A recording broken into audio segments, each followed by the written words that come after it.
Bonjour à toutes et tous, bienvenue dans mon Flash Info, spécialement aujourd'hui lié à la loi de finances applicable depuis le 1er avril 2025, dont vous avez été très nombreux à me poser des questions.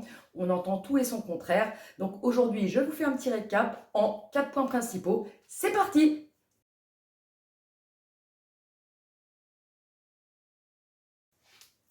Eh bien, la réponse est oui. En effet, c'était l'un des projets phares de cette loi de finances 2025 que nous attendions, l'extension du prêt à taux zéro sur la partie du neuf. C'est-à-dire que depuis le 1er avril 2025 et ce jusqu'au 31 décembre 2027, vous pouvez prétendre à un prêt à taux zéro, un prêt aidé d'État, non seulement pour l'acquisition de l'ancien avec des travaux, mais également dans le neuf. Donc la construction de maisons individuelles peut maintenant permettre d'obtenir un prêt à taux zéro. Elle est cependant bien sûr soumise à des conditions complémentaires telles que le revenu fiscal de référence, le nombre de personnes habitant au foyer et également la zone de construction.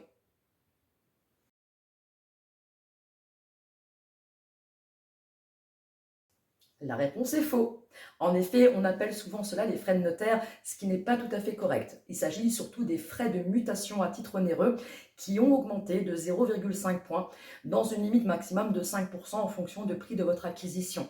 Il faut savoir que les primo-accédants sont exonérés de cette augmentation, mais c'est dans ce sens qu'on entend que les frais de notaire ont augmenté depuis en effet le mois de mai.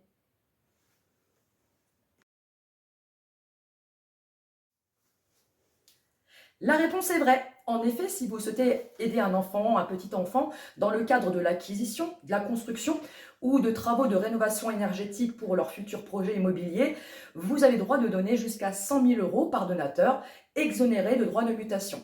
Ainsi, le receveur peut recevoir jusqu'à 300 000 euros, exonérés donc par exemple d'un père, d'une mère et d'un grand-parent. C'est bon à savoir.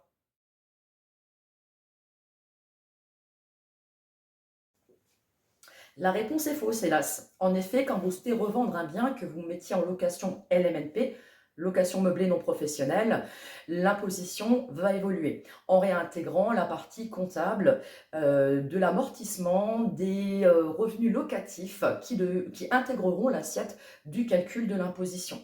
Restent exonérés cependant les logements étudiants, les logements seniors ou les logements pour les personnes handicapées. Également, en cas de durée de détention, après 22 ans, il y restera l'exonération si vous détenez ce bien depuis 22 ans et plus de 30 ans pour les prélèvements sociaux.